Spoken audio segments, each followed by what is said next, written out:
কি ভাবলেন ফেলে দেবো এগুলো? আপনার মতো অসভ্য আমি নই। নিজে হাতেই ছাইপাশগুলো বানিয়েছেন, তাই নিজেই ফেলে দেবেন।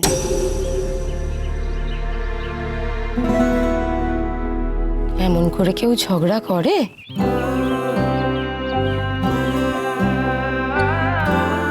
তোমাদের দুজনকে খুব সুন্দর মানিয়েছে, দুজনে খুব ভালো থেকো।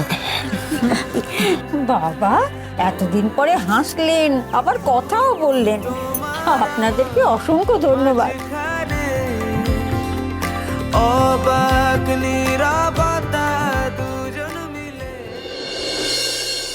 আরে লেখা, এই অগ্নি দাদু ভাই সকাল সকাল কোথায় বেরোলো জানিস? ও কি আর কাউকে বলে বেরোয় মা? আরো সাগরেরদের জিজ্ঞাসা করো, জানলেও বলবে। এত পাজি সব কথা। ও বলছি যাওয়া একটু তেল পরে যাও না গো। সত্যি নতুন বছর শুরু হয়েছিল কত হই হই করে, আর শেষ হচ্ছে কেমন ভাবে দেখ। আবার একটা বছর আসতে চলেছে, অথচ কারোর মনে কোনো শান্তি নেই। বাড়ির কর্তা তিনি তো মুখ বুজে বসে আছেন। তাই জন্য ওই পছন্দের সাদা আলু তরকারি আর লুচি বানাচ্ছি, যদি একটু মুখে দেয়। মা কিছু মনে করো না, মু কর্তাবুকে বলেছি, বললো না খেতে আসিব না। শুনলে তো? এই অশান্তি কোনোদিন শেষ হওয়ার নয় মা। এভাবে চলতে পারে না। তুমি তুমি একটা কাজ করো মা, তুমি না বাবার সাথে কথা বলো। অগ্নির এবার একটা বিয়ের বন্দোবস্ত করো তো। বিয়ে? হ্যাঁ, তোর ওই এক কথা, বিয়ে বিয়ে। তুই প্রিয়া দিদি ভাই আর প্রত্যয় দাদু ভাইকে একই কথা বলিস। শোনো মা, একটা সুস্থ সুন্দর বিয়ে হলে না জীবনটা অনেক পাল্টে যায়, ভালো হয়ে যায়। অগ্নির মনে যে কষ্ট, দুঃখ, ক্ষোভ, এগুলো তো কারোর সাথে শেয়ার করতে পারবে বলো? তুমি একবার বাবার সাথে কথা বলো না। বলছিস? বেশ, তাহলে একবার কথা বলে দেখব। হ্যাঁ, কিছু তো একটা ব্যবস্থা করতেই হবে, কিন্তু তেমন ভালো মেয়ে কোথায় পাবো বল দেখি, যে সত্যি সত্যি আবার অগ্নি দাদু ভাইকে ভালো রাখবে।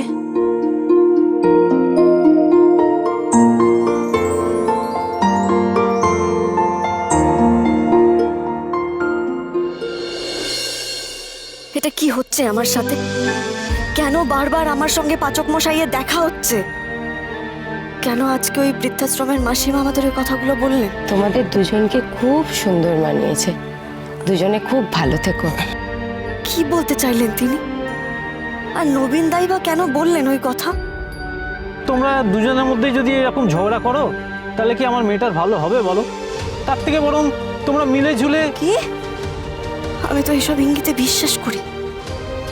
আমার একদম ভালো লাগছে না। না, আমি আর এইসব ইঙ্গিতে বিশ্বাস করব না। এই ইঙ্গিতগুলো আমায় আগেও পথভ্রষ্ট করেছিল। পাচক মশাই মানুষটা বোধহয় পুরোটা খারাপ নন।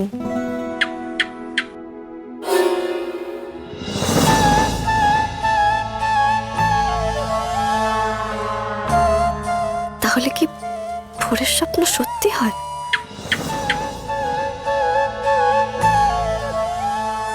না না, আমি আর পথভ্রষ্ট হতে চাই না। আমায় তো মামার পাশে দাঁড়াতে হবে লেখাপড়া করে। কিন্তু আমার মনের মধ্যে কেন এই দোলাচল কাজ করছে? আমার কি ইঙ্গিতগুলোর উপর বিশ্বাস করা উচিত?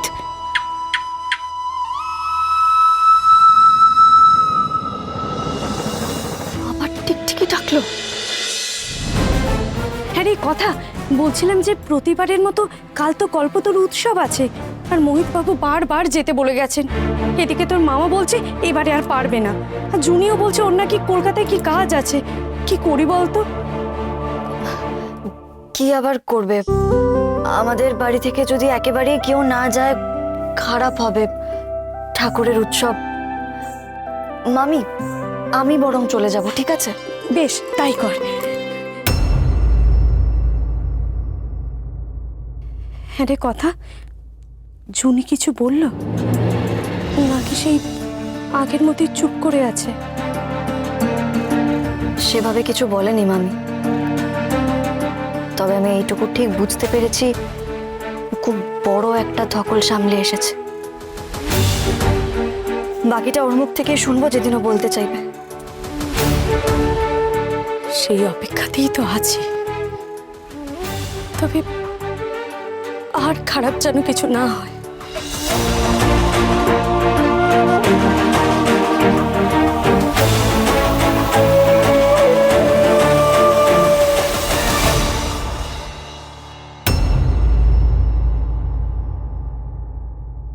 আমি আর কি করতে পারি মাগো, তুমিই বলে দাও। আমি তো অগ্নির ভালো চাই, সে আমার বড় নাতি। কিন্তু চোখের সামনে দেখছি ছেলেটা বয়ে যাচ্ছে, আমি কিচ্ছু করতে পারছি না। হ্যাঁ, জানি যে ওর মন সারাক্ষণ ওর মায়ের জন্য কাঁদে। ওর অন্য ভাই বোনরা তাদের মাকে কাছে পায়, ও চাইলে ওর মাকে কাছে পায় না। তো সেটা কি আমার দোষ মা? ও যত রাগ সব আমার উপর। এবং তুমি বলো মা, কি করে এই ছেলেকে বাগে নিয়ে আসবো?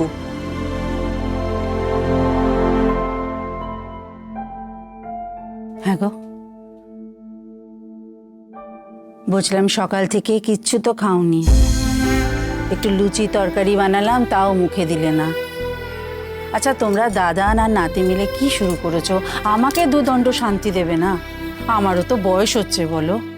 দাদান নয়, দাদান নয়, HOF কিংবা সিনিয়র গুহ। ও আমার নাতি হলে কি হবে? আমি ওর দাদান নই। আচ্ছা ঠিক আছে, ঠিক আছে, ওসব মান অভিমানের কথা বাদ দাও। এখন আমি একটা কথা বলি, শোনো। বলি কি, দাদু ভাইয়ের একটা বিয়ে দাও।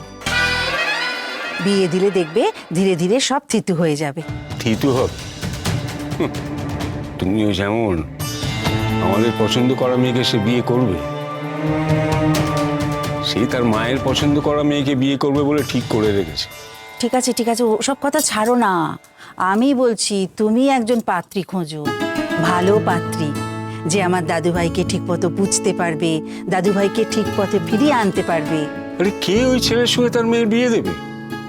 সবাই জেনে গেছে যে ওই কফির দোকানে মেয়েদের নিয়ে কি সব ভিডিও হয়, বেলেল্লাপনা হয়। আর কাজে কমবে কি না, পাচক। এখন তো আবার জেলের তকমাও লেগে গেছে। বিগ্রোর বিয়ে ঠিক করছে দাদা না ঠাম? আমি কিছু বুঝতে পারছি না। ব্রোকে এক্ষুনি জানানো উচিত। এটা ফোন করি? ব্রো তো ক্যাফেতে আছে। ফোন করে হবে না, সামনাসামনি জানাতে হবে। শোনো, কাল কল্পতরু উৎসব। এই দিনে শ্রীরামকৃষ্ণ পরমহংসদেব কল্পতরু হয়ে ভক্তদের মনোবাঞ্ছা পূর্ণ করেছিলেন। আমিও কাল ঠাকুরের কাছে আমার দাদু ভাইয়ের জন্য একজন ভালো পাত্রী চাইব। দেখো, ঠাকুর আমাকে ঠিক ফেরাবেন না।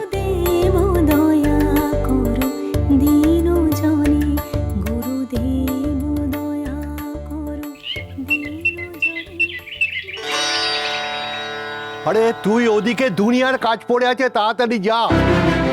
এবারে যে কি করব, এত বছর তো ভালোভাবেই পার করেছি, কিন্তু এবারে যে কি হবে কে জানে। জোগাড়েরা কেউ আসেনি, আলপনাটাও পর্যন্ত দেওয়া হয়নি এখনো।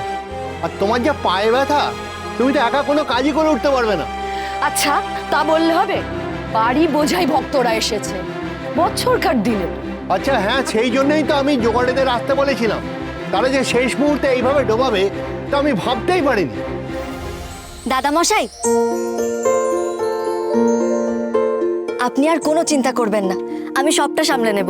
এই তো কথা এসে গেছে, আমাদের আর কোনো চিন্তা নেই।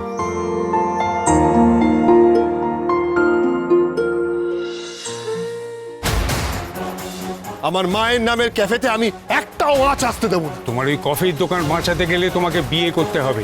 এমন একজন পাত্রীর সন্ধান দাও ঠাকুর, যাতে আমার দাদু ভাইয়ের মন থেকে রাগ দুঃখ সব ঘুচে যায়।